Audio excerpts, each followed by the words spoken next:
So we're rolling right along, right? We're having a lot of fun here. Article 4 of the Constitution regulates the how each of the states actually are allowed to interact with one another. And I had talked about Article 4, Section 2. Now, Article 4 actually has a ton of things with the powers of the federal government versus the states. Now, we had already talked about Article 4, Section 1, which is the citizens of each state is entitled to all the privileges and immunities of the citizens in the several states. So if you're a citizen of Kentucky, then you get to enjoy the privileges and immunities that Ohio has, or that Indiana has, or that Tennessee has, or Alabama or Mississippi, assuming Mississippi has any privileges or immunities, right? They still got the Confederate flag in their state flag, so who knows if there's any real freedom down there, since they're still going with the Confederacy and not really the United States. Now that's Clause 1. Clause 2, the person... Clause 2 reads this: a person charged with in any state with treason, felony, or any other crime, so even misdemeanors, who shall flee from justice and be found in another state, shall, on demand of the executive authority of the state which he fled, be delivered up to be removed to the state having jurisdiction of the crime. So, to be found in another state shall be on demand of the executive authority of the state. So, the governor. The governor has to extradite somebody to the state. So that would be Steve Beshear. So that's incredible. Steve Beshear is actually the one that was trying to extradite Ronnie Lee Smith from Arizona. But sometimes I would assume that's probably assumed. That's Article 4, Section 2, and that's there's three so far. There's three different ways that the states are supposed to interact with each other. You got the full faith and credit clause, which says that each state must honor each other's public acts and their records and their judicial proceedings, right? So each of the state has to recognize their public acts and their records. So I use marriage as an example, but that's sort of controversial since there's a lot of debate with it. But let's just say the guardianship over children. If you adopted children in one state, then those would still be your children in a different state. Privileges and immunities, we've already talked about that, and then deliver fugitives from justice to the state having jurisdiction of the crime. The third clause of Article 4 says no person held to service or labor in one state under the laws thereof escaping into another shall, in consequence of any law or regulation therein, be discharged from such service or labor, but shall be delivered up on claim of the party to whom such service or labor may be due. I don't know exactly what they're trying to say here, but let's try to figure it out. Okay, so new states. Okay, so no, that's Section 3. Yeah, that's no.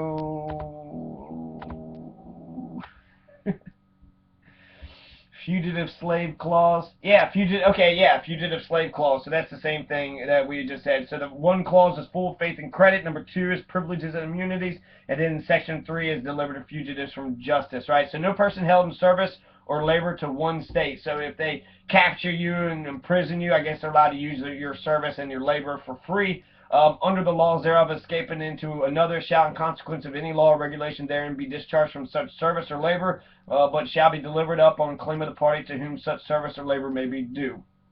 So, Article 4 of the United States Constitution covers a lot of it, but that's how the states are to interact with each other. They are bound by the Constitution to recognize each other's public records, acts, and judicial proceedings, give each other's privileges and immunities to all citizens, not just of Tennessee, but of all states, and deliver fugitives from justice to the state having jurisdiction of the crime. And it said by the executive, right?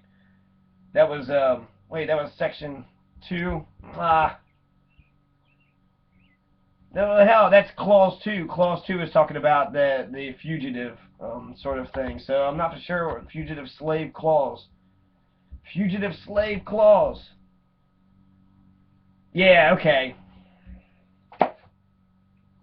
So the fugitive slave clause, this is about if you have a slave who runs away, then you get the police to get the slave and bring him back, right? Just like in Margaret Garner in Boone County. So Boone County, Kentucky, you had Margaret Garner, who was like a 21, 22-year-old slave who got sick of the slavery, and then with about 14 other people, including her kids, all ran away. So you got 14 about in Christmas, right? So you got about 14 slaves running across the icy Ohio River, runs into Cincinnati, and the Fugitive Slave Clause, Clause 3 of the U.S. Constitution, said that the people of Kentucky had a right to go into Ohio in order to get their slaves back.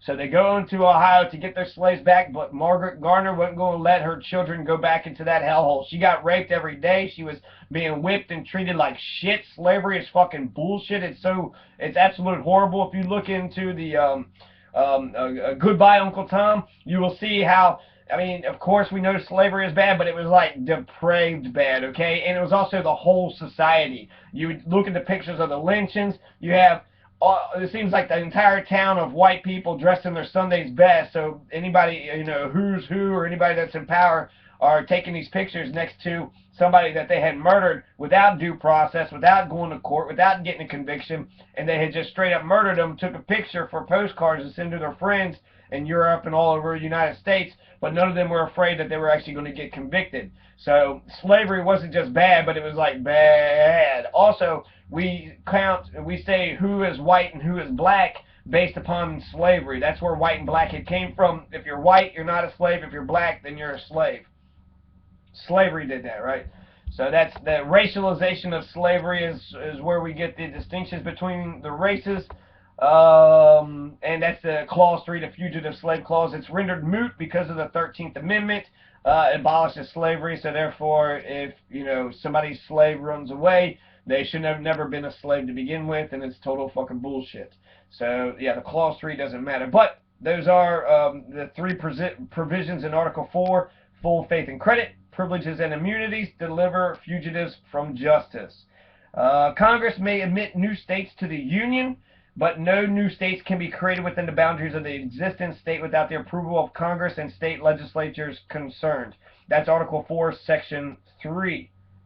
So that's, isn't that what I just read? Article 4, Section 3?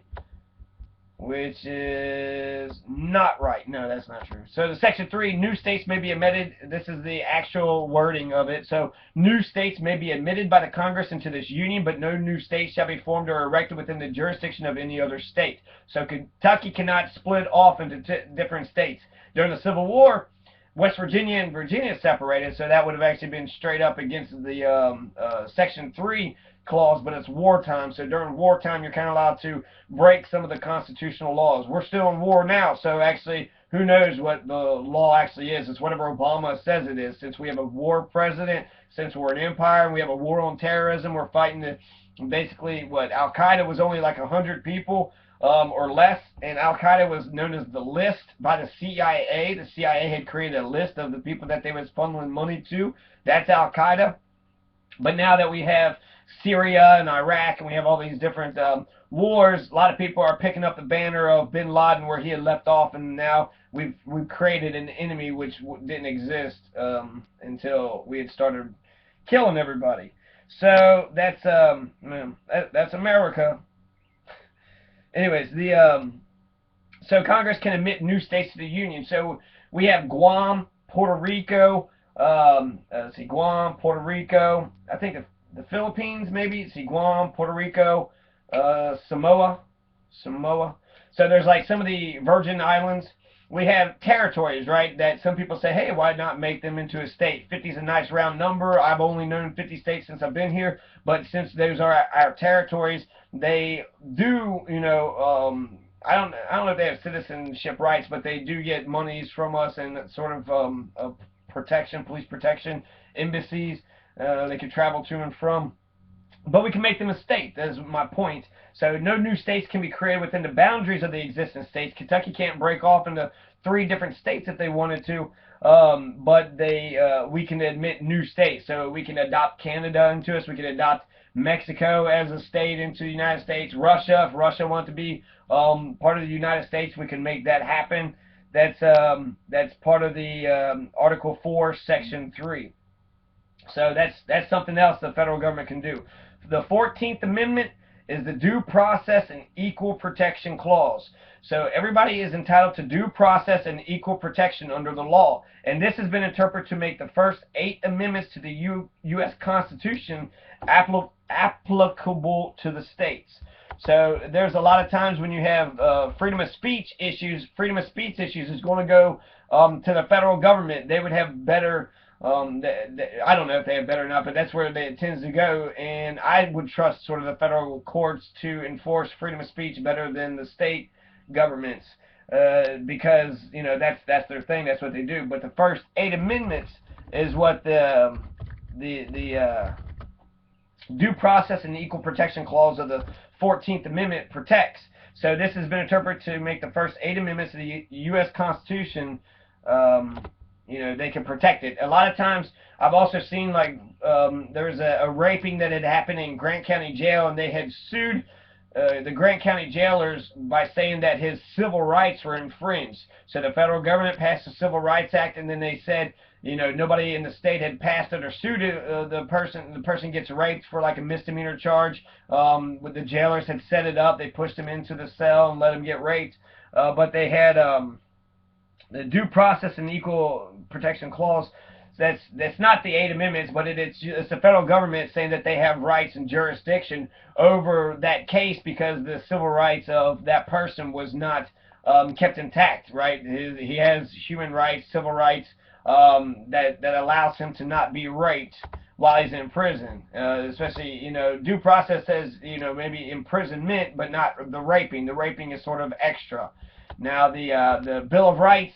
So the first 8, Bill of Rights is freedom of speech, press, religion, petition, assembly. So you can speak, you can write, you can have whatever religion, you can have a petition to give to the government, or you can peacefully assemble.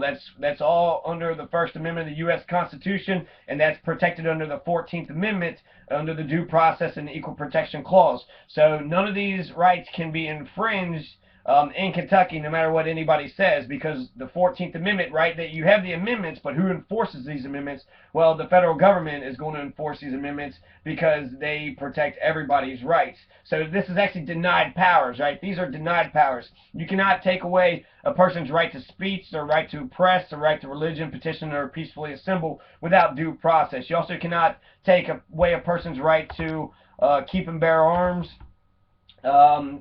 Quartering of soldiers, they cannot force you to use your house. The soldiers cannot force you to use their house to stay in. The right of search and seizure is regulated. You must have a warrant or probable cause to search and seize anything. Provisions concerning prosecution is the 5th Amendment. The right to a speedy trial and witnesses. If you're the accused, you have a right to a speedy trial. Call up whatever witnesses. The 7th Amendment is the right to a trial by jury of any matters over $20. The 8 is excessive bail and cruel and unusual punishment is banned. So you cannot, getting somebody raped repeatedly in that Grant County jail, that's excessive. That's cruel and unusual punishment. That's, for a misdemeanor, for speeding, you're going to put him in jail so he gets raped. That's not justice. That's absolute just horseshit. That's just total bullshit. So that's part of the, okay, so that's the federal government powers. Those are the powers of the federal government. The federal government has the right to enforce the first 8 amendments of the U.S. Constitution within the states to make sure the states are actually applying the Bill of Rights that's within the U.S. Constitution. Now, Kentucky has about 20 or 30 so of their own Bill of Rights. So not only do we have the U.S. Constitution's Bill of Rights, but we also have Kentucky's Bill of Rights. And those are denied powers. The government is not allowed to force you. We're in a war right now, so in times of war, they tend to do whatever they want to do, whatever is in the best interest of the state. So that's what the British government was doing, forcing you to quarter their soldiers. They need a place to sleep. They would come in, sleep in your house, eat all their food, take your horses, whatever, and maybe even rape your wife. And you just had to accept it. You just had to accept that's what the soldiers were going to do.